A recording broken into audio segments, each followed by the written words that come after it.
Praveen Kumar Kesari, a multi-talented personality, writer, poet, lyricist, and advocate, presents his unique satirical work, AI Judge versus System, a comic class on the Constitution. This work is not just a spectacle of laughter but a sharp satire on the truths of life that we often overlook. While listening, it will sometimes force you to laugh out loud and at other times make you pause, realizing how truly our world is. There is no need to fear. A face does not spoil by looking in the mirror, rather it gets a chance to shape itself in a new style. The special thing is that it contains laughter, sting, and the sting is placed so cleverly that it turns into a smile. So get ready. When independence was gained, it felt like not only the body but also our mind became free. And the first revolution the mind made was to discover that the real use of law and rights traps the poor, helpless, and innocent citizens in such troubles.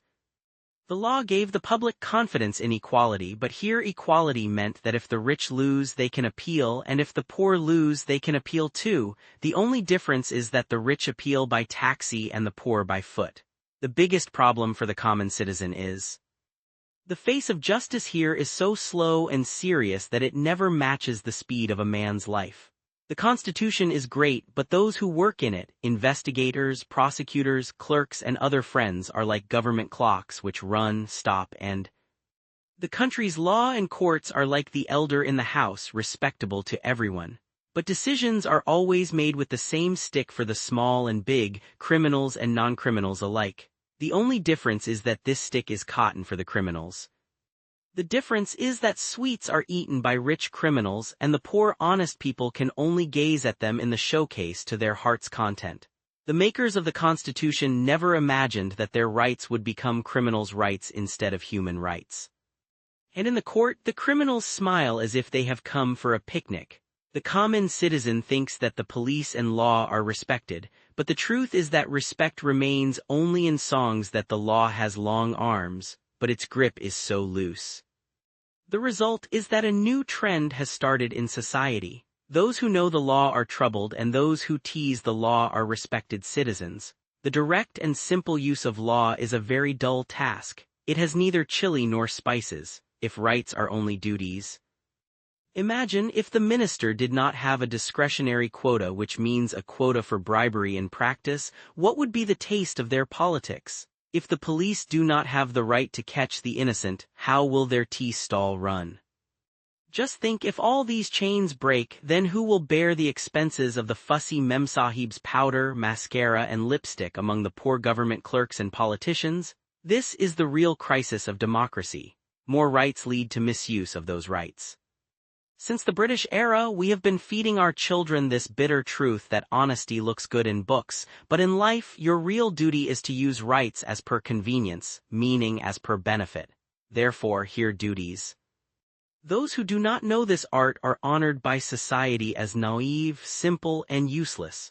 Nowadays, getting a government job is like seeing a package in a private company. The only difference is that here, instead of facilities, earning opportunities are counted in the package. If you become a policeman, the package includes income from road challenges, income from compromises at the police station, and a bonus for stopping vehicles to have tea and snacks. The collector's package is even more significant. Don't even ask about the minister. Their package is so grand that company MDs would be ashamed. Quotas, permits, contracts, transfers, all are part of their discretionary fund. Now look at the condition of the public. They stand in line like this before these officials. The customer just has to wait for their file to move from the clerk's desk to the boss's table and then for Memsahib to convert it into expenses. In fact, this whole system is like a supermarket. The only difference is that here, buy one get one free is. The common citizen thinks they are living in a democracy, but in reality they are customers. Give tea and snacks to the police, a box of sweets to the collector, a suitcase to the minister, and then hope your work will be done on time after repeated delays. And the duties are only for the common citizen, to pay taxes, fines, and votes. The Constitution promises us justice and peace, but it seems the Constitution is now like an online offer. Looks big and impressive but sometimes fails to deliver in reality. Until not only the police but the entire criminal justice system, investigation, prosecution, courts, and prisons, is equipped to deal with criminals together, the law will remain just a boast on paper. Nowadays, criminals are so. The common man thinks justice will be done, but the real game of courts and law is set for criminals. If criminals get crime training, the government seems to reward them for innovation in crime. The same citizens who file their cases. Honestly, this whole system is like a supermarket where customers wait for their turn and the product is not always in stock. The only difference is that here, stock never runs out for criminals. The result? Legal disputes nowadays seem like an online sale at a shopping mall. Everyone gets a deal, but only the seller enjoys it. The common man who comes hopping for justice often leaves empty-handed and loaded with piles of dates. Look, those in power, ministers, senior officials, law firm people are all sitting in their comfortable power circles. For them, changing the Constitution is not as difficult as getting up for the betterment of the common man, and the real game of courts and law is about who can make whom wait the longest. The lawyer counts his fees, the official stacks the files, and the common man wonders why he cannot fight his case like a superhero himself. That is the truth, law and justice. Honestly, the justice system here is so entertaining that if it were presented as a comedy show, the audience would keep clapping with laughter. The process of reaching the Supreme Court and High Court is like an ordinary man climbing Mount Everest. Preparations are so long, expenses so heavy, and the path so rugged that the poor man wonders if he has enough courage to seek justice or if he must first take a loan from the bank. If someone takes this seriously, then it is justice. Find the first-level lawyer who is laughing even before your fee, the second-level district court where clerks play chess with your file, the third-level high court or Supreme Court, and the long line where you wait. Which, for the common man, often happens in the next decade. This is why the common man has now understood that justice is only for those who have money, time, and courage, all three. Honestly, this whole scene is like the climax of a comedy film. For the common man, the path to the Supreme or High Court is like entering a five-star hotel. Nowadays, the justice system is like an old mobile phone, slow battery, weak signal, and updates that take years to load. The solution is a court that can evaluate the claims, documents, and legal requirements of both parties as soon as the case is filed. Imagine the courts being modernized and AI being given the status of a super judge.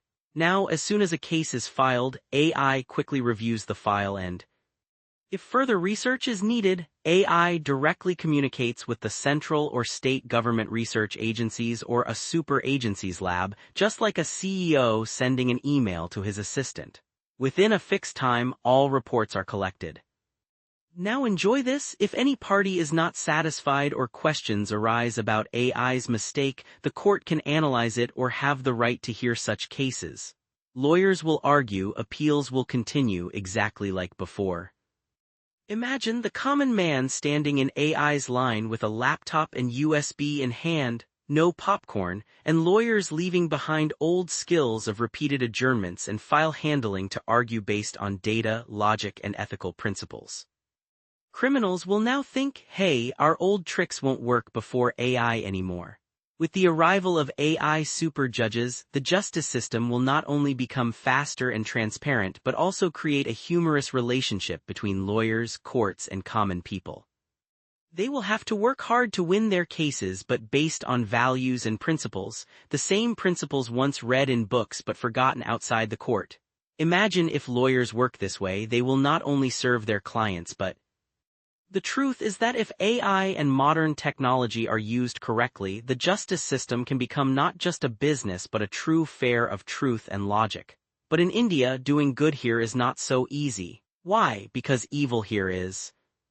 And whenever any reform effort is made, arguments arise that this is not written in the Constitution, it will change the country's system, it is a conspiracy to change the Constitution, and every kind of obstacle is placed. Then what happens is protests and demonstrations cool down and next.